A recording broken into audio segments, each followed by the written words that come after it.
On Friday, November 15th, Netflix and Most Valuable Promotions bring you the highly anticipated heavyweight boxing mega event of the year. Jake El Gallo Paul will go toe-to-toe in the ring against Iron Mike Tyson, the baddest man on the planet. Don't miss this epic showdown live from AT&T Stadium in Arlington, Texas. Watch Paul versus Tyson, Friday, November 15th at 8 p.m. Eastern, 5 p.m. Pacific, live only on Netflix. The Volvo XC60 plug-in hybrid is about performance, not just on the road, but in life, where the only speed that matters is how fast you can slow down. Performance where it matters the most. Visit volvocars.com/US. Hi, I'm Chris. And I'm Jeremy.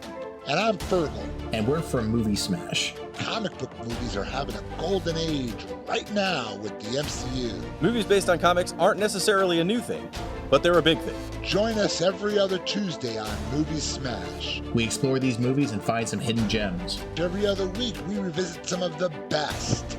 And some of the worst movies based on comics or graphic novels. Was Green Lantern as bad as you remember? Heck no! Is Time Cop the most accurate time travel movie ever created? Absolutely. Was Mystery Men way ahead of its time? Should they be revisited? Should they be forgotten? Join us on Movie Smash and find out. Listen wherever you find your fine podcasts.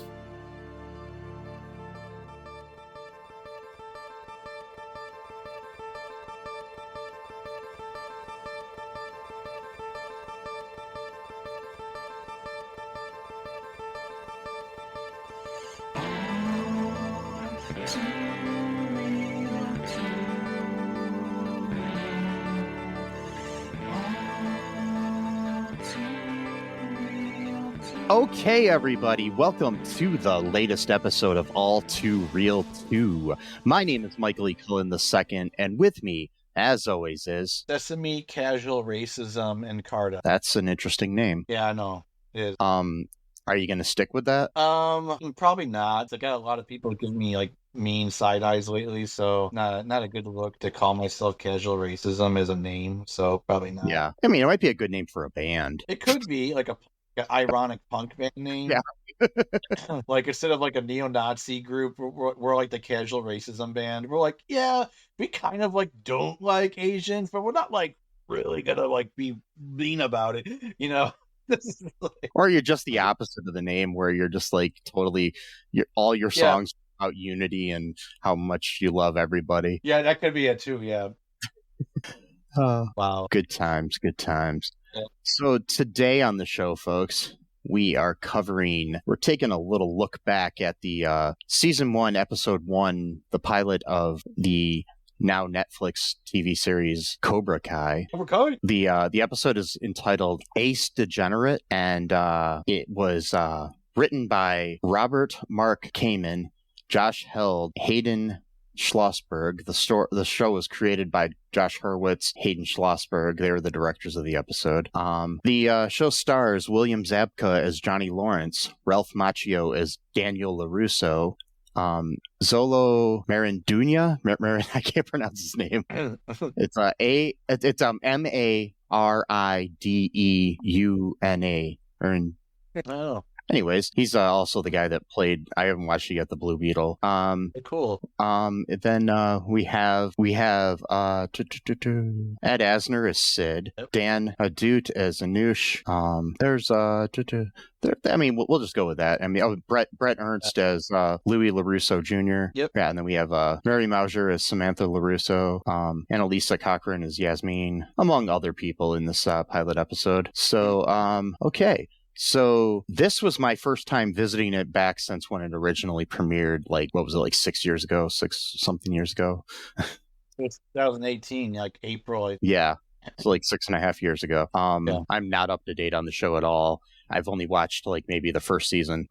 Sesame, however, is a big fan of the show. So yeah, what's your initial feelings here on this? I love this pilot episode. I think it's one of the best in the entire series. In fact, they really went all out on it. Acting's great, the directing's great, the story's great. Just loved it. I remember watching this for the first time in April, I think 2018 when it first came out. And Yeah. I wasn't really sure if I was gonna like it or not, because I went to like a Karate Kid phase, when I was younger and stuff, but like kind of, stopped watching those movies for a really long time. So I saw this coming up. I'm like, okay, this might be interesting. We'll see. And then I went and watched this episode, and I was just like, oh my god, this is really good. So then I actually paused it, I think 10 minutes through, because I knew how much I was gonna like the episode. So then I paused it. I drove over to Taco Bell to get something to eat, and then took it home so I could eat the Taco Bell while watching, so I could maximize the amount of pleasure I get from watching the episode. I know. So, I do weird things like that. so you like mainline some Taco Bell and some Cobra Kai at the same time here. Okay. So I do things like that all the time to like maximize how much I like a situation. So I'll do like, oh no, I need to eat some Taco Bell while I watch this. I'll do that sometimes. I'm like, ooh, I'm gonna have ice cream while I watch this new episode of a TV show. Yeah, it's like, ooh, live show this week. I'm gonna eat some ice cream.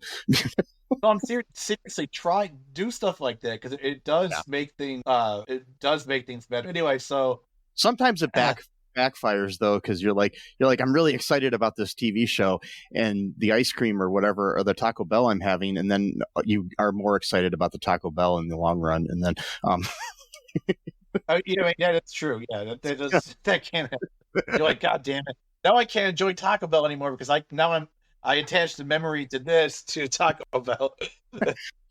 It could be like the bad memory I have where I had Taco Bell once when I was in college, and I got really, really sick from it, and we had to pull over on the side of the highway, and I threw up in a ditch. And I was out of town and on the way home, and then I got home, and it just associated that with Taco Bell for years, and I didn't have Taco Bell for like 5 years after that.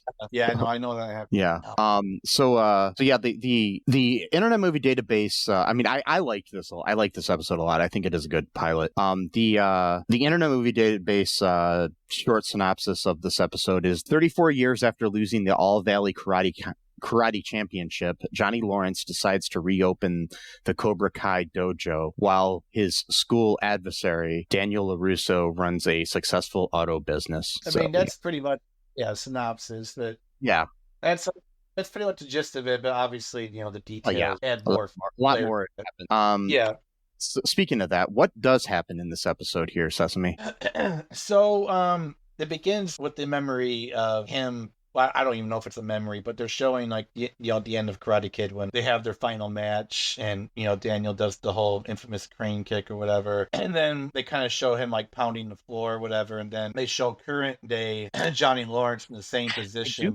I do like how they did it as a filmmaking aspect, where they used the footage from the original movie, but then they did recreate stuff like the footage of him laying on the ground where they kind of zoom in on the Cobra Kai logo on his back isn't from the original movie that was recreated for this episode. So yeah.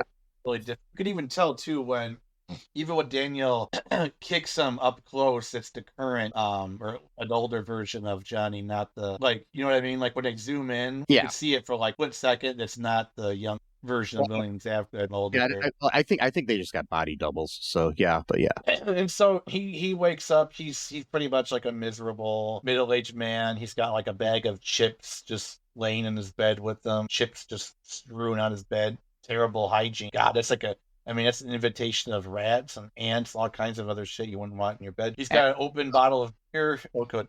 I'll take back what I just said. Sorry. I just read that's actually the alternate footage that they didn't use in the original movie. Oh, okay. That actually was them. So okay, well that's kind of cool then. Yeah, that's why it's good to keep that extra footage, because you never know when you're gonna need it again. Don't ever delete your footage, guys. It's stored somewhere. You might find use for it later on in your life, like 20, 30 years. And then and so he's got an open bottle of beer that he drinks because he's pretty much waking up with a hangover, and spits it out because it tastes nasty, because again it's open beer, warm, and just it's just it's just open. There's no it's just like flat tasting and nasty. So then he wakes up and makes himself fried bologna for breakfast, which is severely unhealthy for you to eat.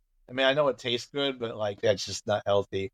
Doesn't even eat bread with it, just straight up just pours ketchup on his paper plate. I mean, like it's just miserable guy. He's living a very miserable life. Like he's poor, but it's not even just because he's poor. I honestly I think he would even live that way even if he had money, to be honest. Like I think he's just given up on it. Oh yeah. And so he goes, takes out his trash. There's this kid who's a really nice kid named Miguel.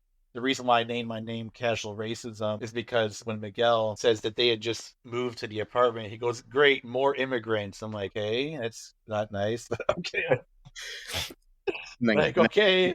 They calls him Menudo at one point too. That's right. In the same conversation he does. I'm like, dude, come on, man. And like Miguel didn't even know what that reference was. He's like, is that racism? Or I don't even know what he's even talking about. It's like he's calling the name of a boy band from the 80s. Like exactly, like the kid's like 16 years old at this time, or so. Anyway, if people don't know, Menudo is the band that Ricky Martin started in, and if people don't know, Ricky Martin was a singer at one time.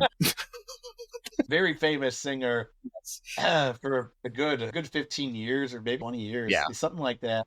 He had a long career. He also, before he became a really famous singer, also was a recurring. Actually, was a main cast member of General Hospital for a short time. So yeah. Oh, okay, that's cool. Yeah, he was a good singer. Where I do believe he played a character named Miguel. So my God, that's why maybe they did it as like a fun little. Yeah, like a maybe they probably did like a break or something like that.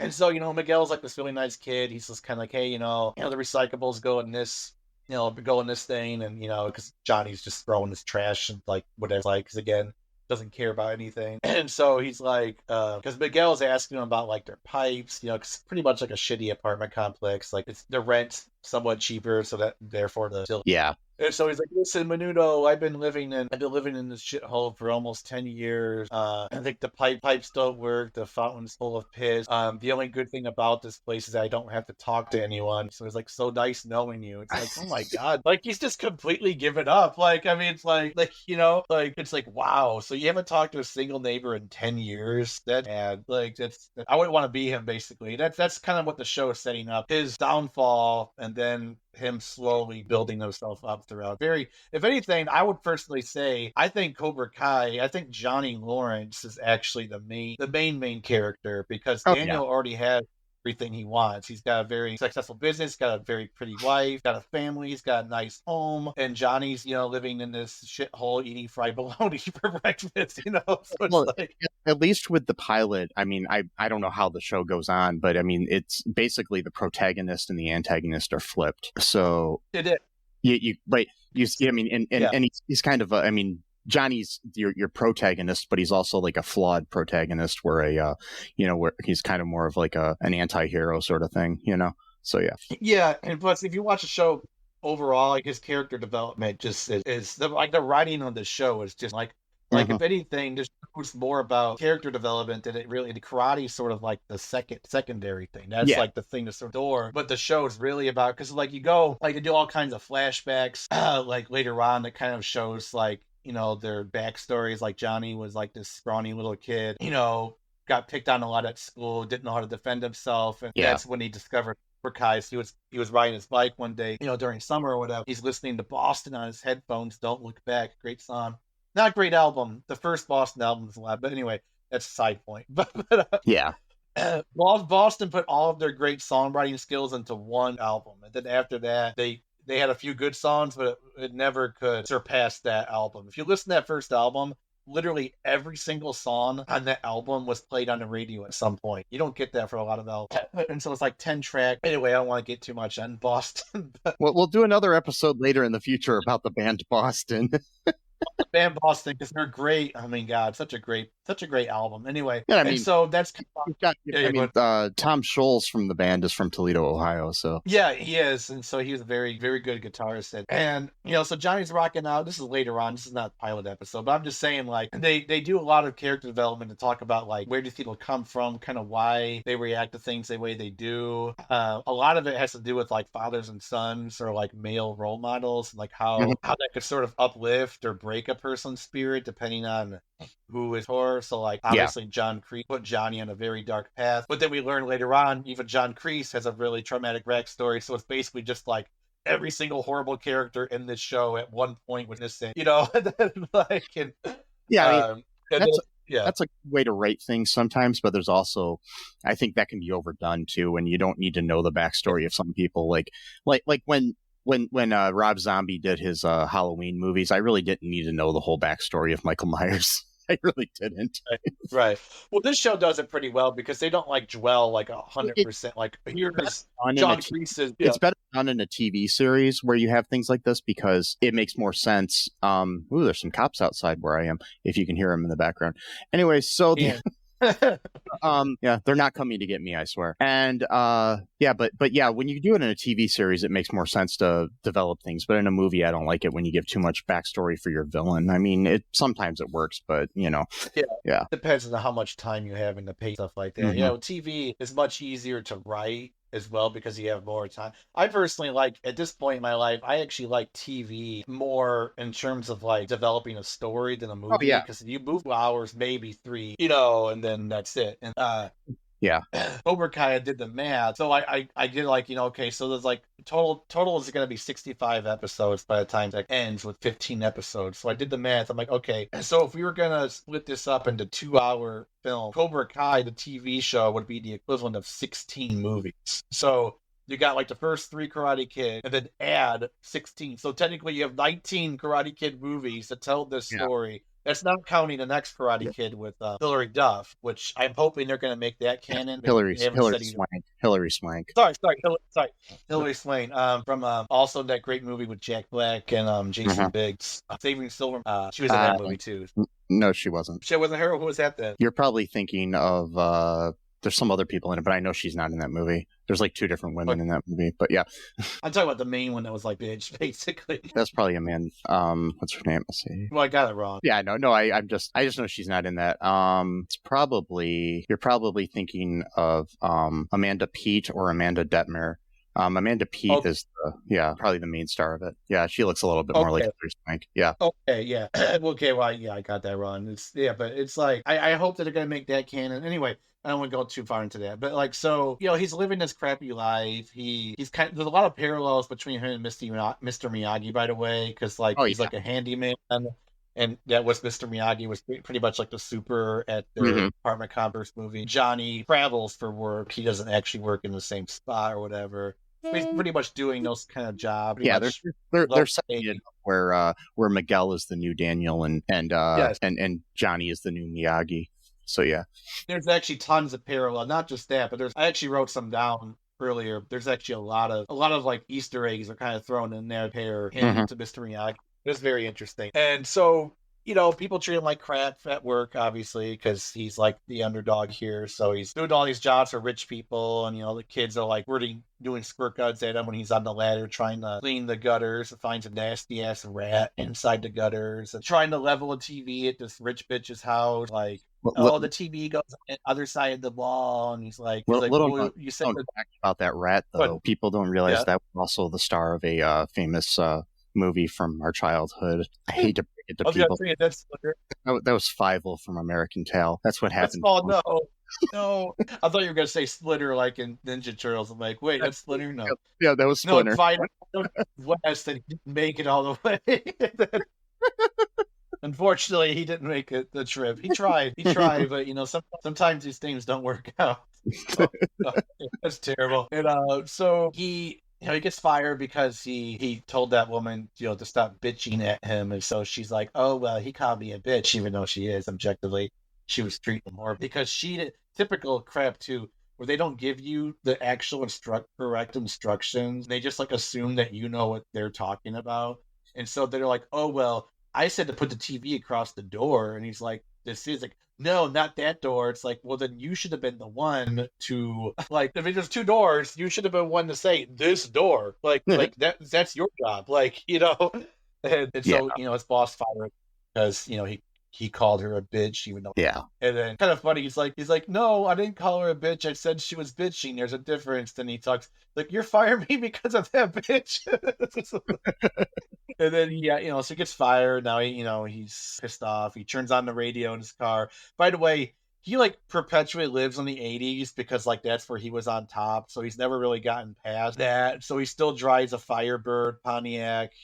He listens to like Poison, like all of these 80s rock and glam metal bands or whatever. Yeah, he's got that Uncle Rico kind of thing going for him, where you're just living in the moment when you were popular. It's the Uncle John, yes. And then and so, he's just kind of like he's like so defeated, because he has to, see all these billboards of Daniel constantly, opening up new locations every year, it seems like. So he's just like insanely wealthy, very successful, very happy at what he's doing with life, and he's got to hear their commercials, etc. So he's just like, God damn it. No, and then so he goes to this mini mall to buy dinner, and he's just like eyeing like a slice of pizza for like 10 minutes. I'm like, I want that one. I'm like, oh my God, dude, really? Like, you're sitting there like deciding what slice you want. And so Miguel, he shows up there. He's trying to get some Pepto-Bismol for his grandma. She's got some stomach problems. And he's like, it was for my grandma. And he's like, didn't ask. I'm like, dude, why are you so mean to this kid? It's like all he wants to do is like be nice to you and like, and you're just like, oh, whatever, kid, get away from me. It's like, oh my God, man, what's the matter with you? And then so he gets the slice he wants. He's like, arguing with the guy who owns the store, just being like a pest, mainly. And then he grabs the slice, eats it in front of his car. Some homeless woman's like basically accusing him of trying to use her mart to, hustle. Yeah. He's like, I'm not homeless. That's my car. And then these other high school kids, they came there to buy some beer illegally, and then Miguel accidentally blew up their spot because he recognized school and he said hi. And so the guy who works there, owns the place, knows that they're high school kids and he's not going to sell them liquor and get in trouble or whatever. Because you can go to jail for that shit or get a big fine if you sell liquor to underage people. It's not like a non-problem. It's a big problem. So because I actually know a guy who just would never card people. Mm-hmm. Like he worked at a gas station and he just never carded anyone because he just didn't feel like it was like take 2 seconds to check, and he just didn't do it. And he got like written up like so many times to the point where there was like a bench warrant against him. It's like, dude, just card people. Like what's the big deal? Like I don't know. I mean, you're legally supposed to card people if they look anywhere, like if they look like they're under 40 or something. So just to be safe. So yeah. But anyway, just to make a habit of it. Yeah, but anyway, so he doesn't sell them the liquor, so they're like, pushing him around, they're teasing them, bullying him because they see he's got the Pepto-Bismol. So they're like, we're gonna call him Rhea for diarrhea. And he pours the stuff all over his head and calls him a bitch, and then Miguel calls him an asshole, and then Johnny he's like, he already knows exactly what's gonna happen now after he said that. Like he's like, oh shit, like he has a ass kicked now, and he's pretty much just gonna let it happen until they throw him against his car. That's the only time he doesn't really give a shit about this kid being beat up. He just cares about his car. Yeah, I mean at this point in the story, because he's just, and so that finally gets him kind of angry, like, oh my God, like, because up to this point he's not really angry. He's just very like defeated. Like there's like that simmering anger, but he's just like a defeated man at this point. Like he goes through life just being perpetually disappointed, and he doesn't really have any fight left. And so these kids start calling him a loser and picking on him, and he just got fired and shit. And so he just does like this crescent moon kick just to the kid's face. I'm like, dude, you could have like punched him. You could have done anything. You just go straight to a kick to the head. It's just like, yeah. And then it just beats the shit out of like 5 of these dudes. Still apparently knows the moves, even though he hasn't practiced in like several decades, probably. Which that would seem a little unbelievable to me too. It's like, I understand you probably would remember a few moves, but like, would you be able to do all that shit if you haven't practiced in like 20 or 30 years? I don't know. No, I mean, like, I don't remember how to do anything that I did yesterday, let alone just. So yeah, go ahead. The actor who plays Miguel, I feel bad about not knowing how to say his name, so I found a pronunciation of him saying it. Mm-hmm. So I'm going to play that really quick. Sure. Yeah, so we'll play that again. Okay, Cholo. Yeah, because XOLO, but Cholo is pronounced Cholo. Yeah, so I cannot pronounce that. So that's how he say his name. So there we go. There you go. I just want to give the guy respect and have people know how to say his name, and I will try to learn it eventually. So there we go. Okay, so Yeah. I mean, no, that's good though, because he's a really good kid, and at least his character is. I don't know. Mhm. I don't know anything about the. Yeah. I assume the actor's pretty. Mhm. And so Johnny just straight up beats the shit out of these guys. The cops come, they mace him, hit him with the billy club. He gets out. He gets bailed out of jail next day. Turns out it's his stepfather Sid, who was just like this rich dude, but he was never really Played by the emotionally there. late great Ed Asner. So yeah. Yeah, he plays this role very. He's only in a few Yeah. episodes, but he everything he's in. Well, he wasn't great in Christmas Vacation too, but I'll give him a pass for that. Maybe I don't know, but Nobody was really great in that movie, and I kind of blame the and I do believe I remember he made the movie for money, so it's not. that's what I'm saying. I'm like, hey, it was a job, type of thing. Yeah. So, Sid, bails him out. He basically just outright tells him like the only reason why he ever even cared about him was because of his mom that he married when she was like really young. He was probably like 9. Yeah. So it's like basically.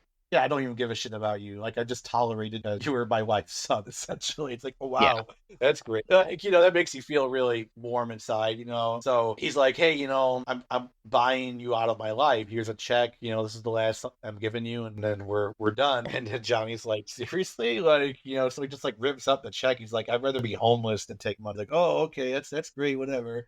Yeah. He's got like this who just like lives with him essentially to just like Ed, Sid's like, what? It's like blood pressure. He's like, oh, shut up, watch your bullshit judge show or whatever she was watching. It's like he just has this woman just like live like she's so miserable. I mean, I would be too if I had to like live around this guy all the time.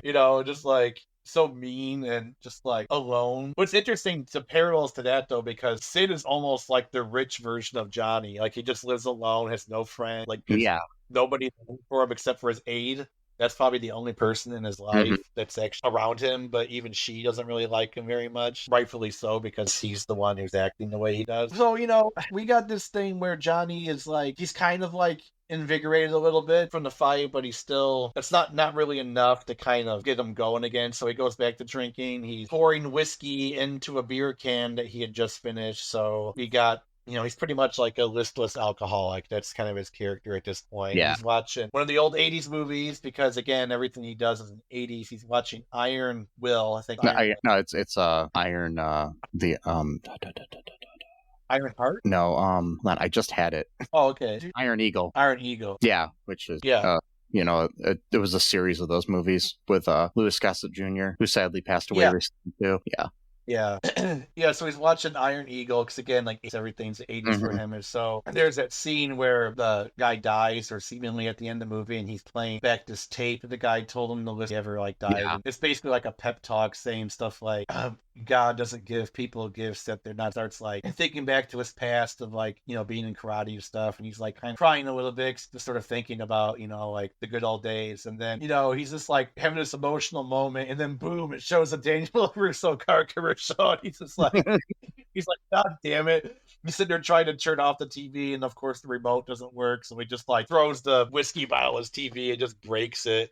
And goes for a drive drunk, because that's what you do, right? When you're having a spiral. And it always bothers me in movies and TV shows when somebody breaks a TV. I just like, what the? Even if it's crappy old TV, I'm like, that's going to cost you, man. Because then I get your anger. Think about it in my head, because I accidentally, mainly it's because like this past year I accidentally broke my TV, and so I think about the fact that you gotta buy a new one and all that stuff, and it's just like annoying.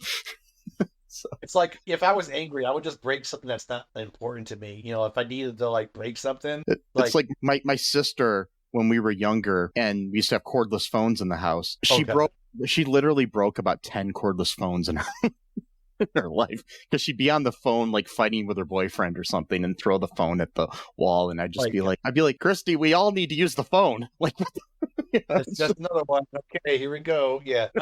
So he breaks his TV, which again he's probably gonna have to replace. Eager handyman income, which I imagine is really not that much, and because pretty much all the jobs that are actually hard to do, they don't pay you anything, and the jobs that are easy, they get paid lots of money. That's just how things are set up in our country, or any country in the matter. Seems like you're like, oh yeah, you're the one that does actually all the hard shit. Yeah, we're gonna pay you about $8 an hour. Oh, you who like sits in your chair and like occasionally like dribbles like a drawing.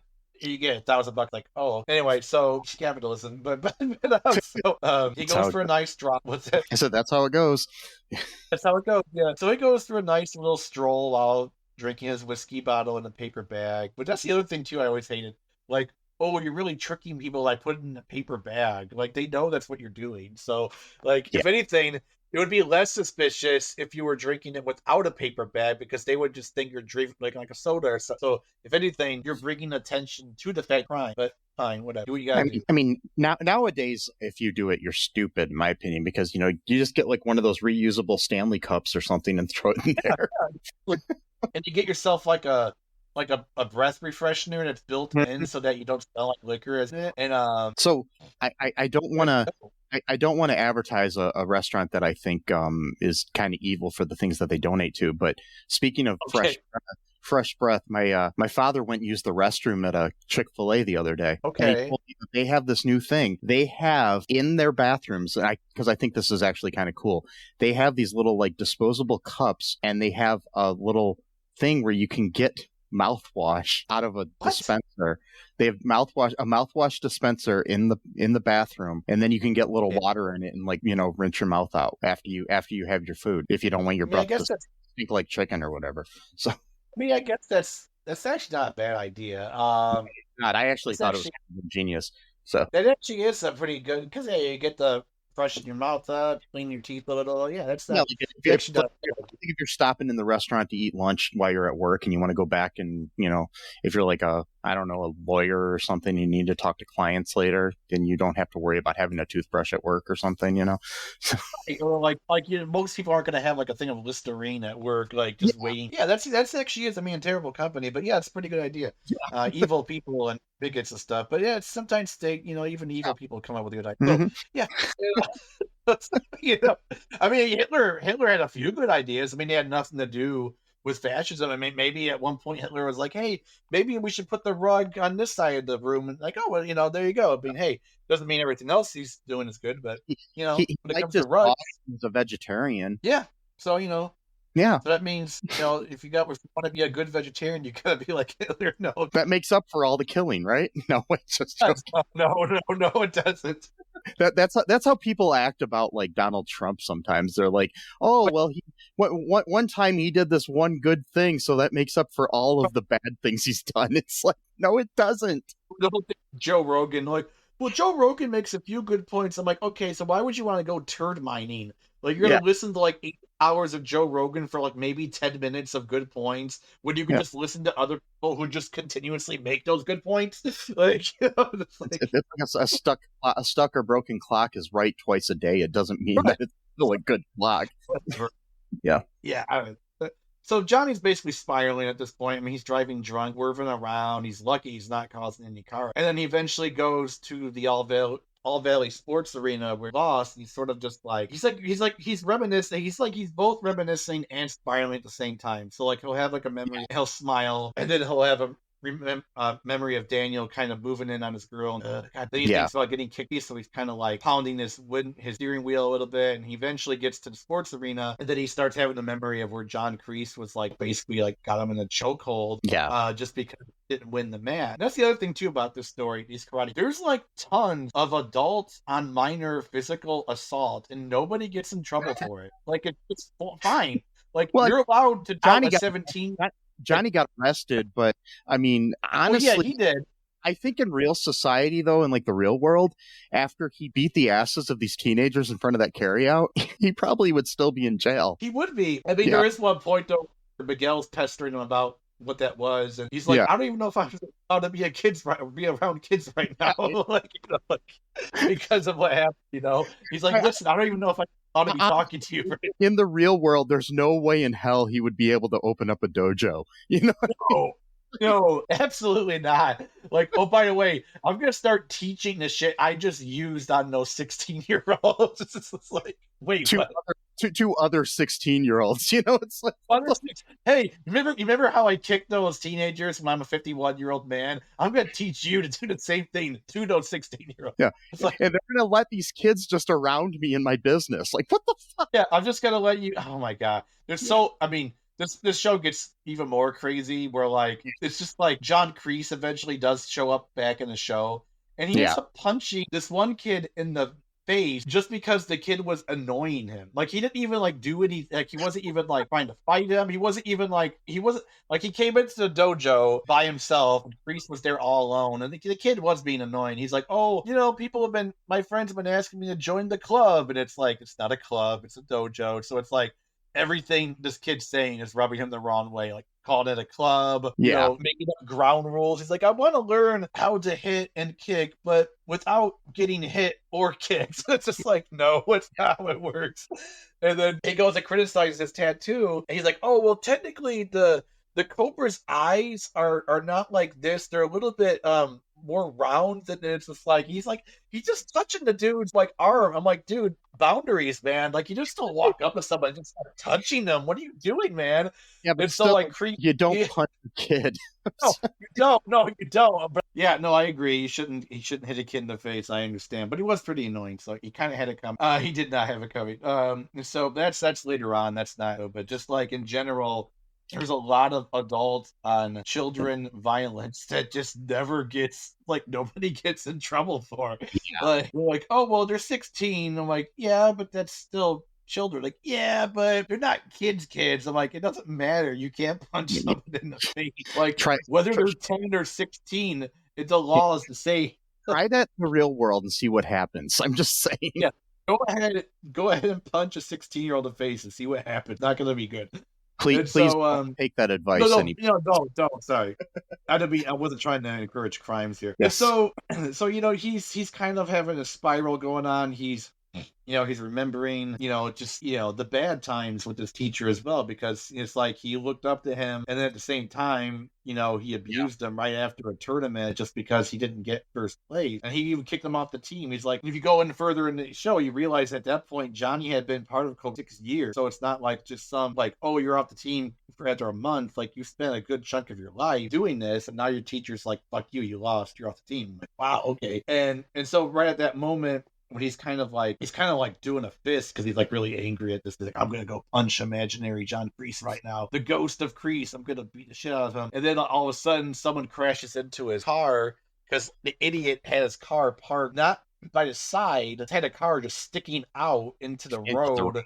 Yeah. Instead of being he was drunk, so I guess that makes sense. But it's like, dude, if you're gonna park your car to the side of the road so that no one could actually hit you. So it turns out it was this rich girl named Yasmin.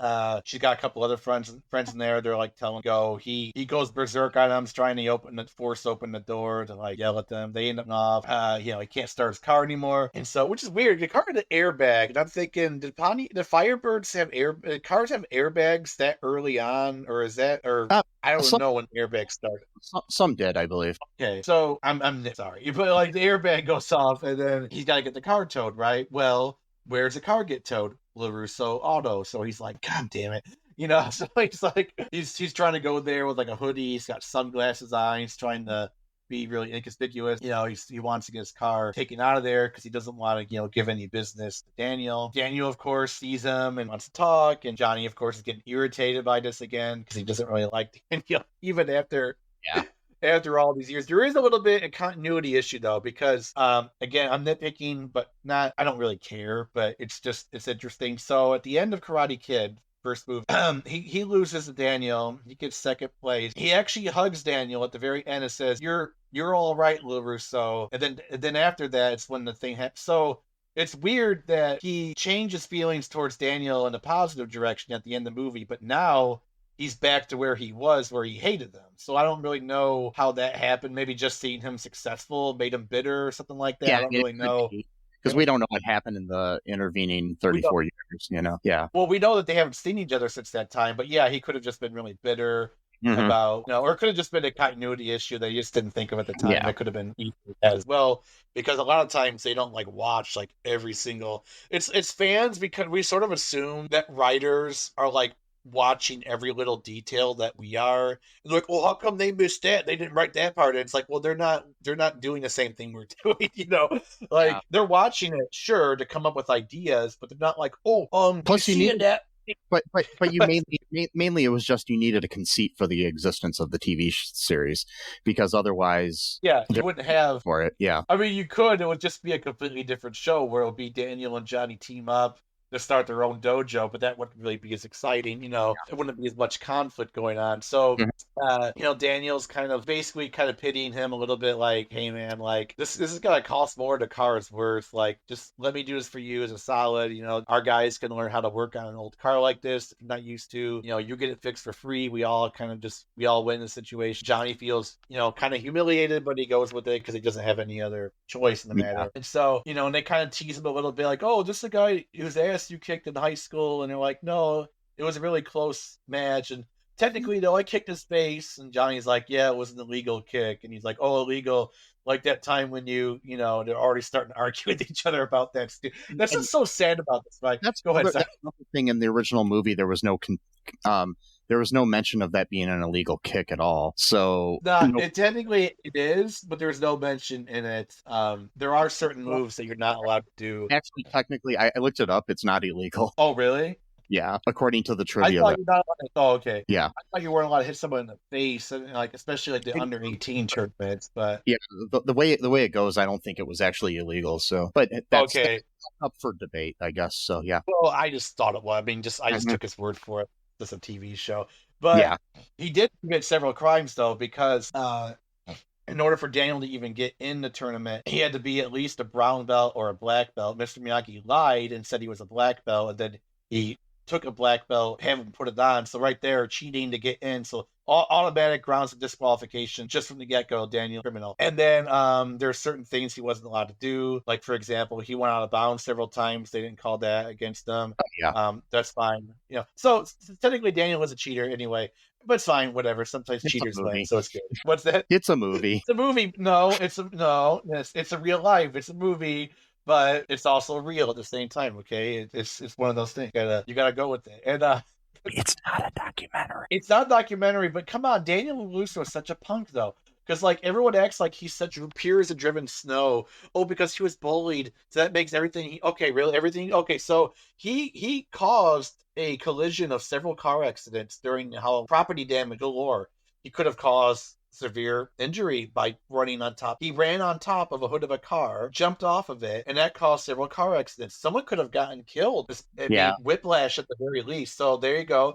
He doused Johnny with water at the bathroom when he was trying to roll up a joint. At that point, they hadn't even had a conflict for several months, and Daniel just decides to start shit up again. Well, okay, the conflict was over. It was it, and he's like, no, I got to keep doing it. I got to keep the fire, crackling here, or whatever. That's a terrible analogy, whatever. And so fine, whatever. Daniel's now successful. He deserves everything he gets. Johnny deserves all the crappy things he gets because he was a bully for like 4 months of his life. Sure. That's the other sad thing about this, is that they only knew each other for a maximum of 7 months of their entire life. 31 years later, they're still arguing about it. I'm like, really, guys? Come on. Like, this is sad. It really is. It's actually even more sad for Daniel, because Daniel actually has a good life. Johnny, that's all he has, right? So he has to cling on, not cling on as in like Star Trek characters, but he has to like cling on to like whatever moment he has that was actually good.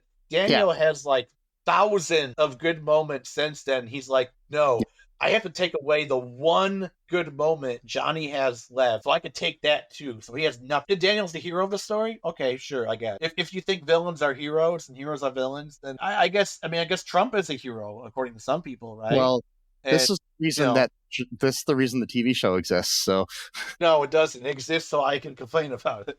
You know what I'm saying? So anyway, is it exists to a different point of view where we look at Johnny as the hero as opposed to Daniel. So, yeah. We do. The show actually goes back and forth on that too. Mm-hmm. So the show will actually a little while kind of get you on Johnny's side, but then it will start veering over to Daniel's side a little bit, and then it'll kind of go back and forth between those two. And you want a long-running TV series, so yeah. Yeah. So the show is really great overall. I'm sorry, I'm like talking too much here, like 55 minutes in, but like. So basically what happens is he's going to give Johnny's bonsai tree because every customer gets one. By the way, fun fact, you can't produce that many bonsai. Like, I mean, he'd be having to give it out like hundreds a year. They take forever to grow. Probably more than that, probably thousands if he's that successful. If he's that success, each customer gets one. So we're looking at thousands a year, unless they're just like really horribly made bonsai trees that are just like pieces of shit, and he's giving them away for free. But then that would then sort of dishonor Mr. Miyagi because he cared about those trees, so he wouldn't give them the whole idea of giving everybody a bonsai tree actually discredits Mr. Miyagi and makes just it's not good either, because it does a little bit. It's commercializing the whole idea of them of something that was special between you and another guy. You know what I mean? It's like, to him, he's doing it because it feels like he's doing the right thing, but it's like because it does kind of come off as a gimmick a little bit to other people. Yeah, so. I mean, it'd be like if your grandpa and his, when you gave you his old watch that he wore when he was fighting in World War II or something, and then and you open up a business and you give every one of your customers a replica of that watch, it would not really mean as much anymore. Exactly, it'd be like it's just it's kind of weird. So Johnny, he drops the. Oh, also too, Johnny sees his daughter come in. And, that was one of the girls that was in the car. Yeah, so that's his car. Something there. So yeah, she was not the one driving; she was in the back seat, but she was in the car when it happened. And so he's like, "Oh, of course, this is where this is gonna go off." So he drops the bonsai tree in the middle of the parking lot. Everyone's kind of looking at him like, "Dude, what the fuck you do that for?" And then he goes. Picks up the torn up check that Sid gave him to tape that together so he can use that to open up his own dojo, and he's gonna make Miguel his new student, and that's then boom, he puts up the strike hard, no mercy bullshit. Yeah, and so we the Cobra Kai. Then he's like, I'm gonna teach you the method that I was taught, and he's like, are you gonna be my karate teacher? He's like, no, I'm good. By the way, fun fact, sensei means teacher in Japanese, so that's all it is. It's not like a secret mystical, like, oh, my sensei. No, your math teacher is your sensei. Your gym coach is your sensei. Like on The Office when Dwight was taking karate and he insisted on calling his karate teacher sensei, even though the guy didn't want to be called that. So he's like, no, I'm your teacher. Like it's fine. He's like, no, because it's like seems exotic. Oh, my sensei. No, it just means your teacher. Anyone who instructs you in anything, it could be like violin, be like your volleyball coach, it could be soccer coach. Well, maybe not a coach, but whatever. Be any class like your social studies. Well, it's like when you put a word and use the a foreign language version of that word when you're when your main language is English, like Americans do a lot of times, it gives it this exotic feel to it and makes it more important or scarier or whatever, So it's like, it's like something like where they use jihad and they don't understand what it means and stuff, it's just different things, So jihad, I'm like, oh, you mean these strugglers? Because that's what jihad means. Yeah. Those people who are struggling against whatever. Yeah. Okay. Or like the same thing too, like sometimes people will say Allah instead of God because they want to see like Allah's like version of Islam, or it's like Islam's version of God, so it's like its own separate thing. It's like, no, it's just the God in Arabic. I mean it's like if we called a quesadilla a cheese tortilla, it wouldn't have as much. Right. Can I have a cheese tortilla and a burrito? Doesn't burrito mean like a cow, like a burro? Doesn't burro mean cow or like? I don't remember, but I think it means like little burro or something. Yeah. So yeah. Oh, girl. Thinking of whatever. I don't know. Little cow. Like little burro, like I think little donkey or something. So yeah. Can I have little donkey to like what the fuck? Yeah. Can you wrap it in the shell, right? A small donkey in the shell. Yeah. You put it in the shell. Or a taco. I'm not even sure what the English version of taco would be. Anyway. Probably taco. But yeah, the whole sensei thing. What's that? What'd you say? I was saying it would be taco.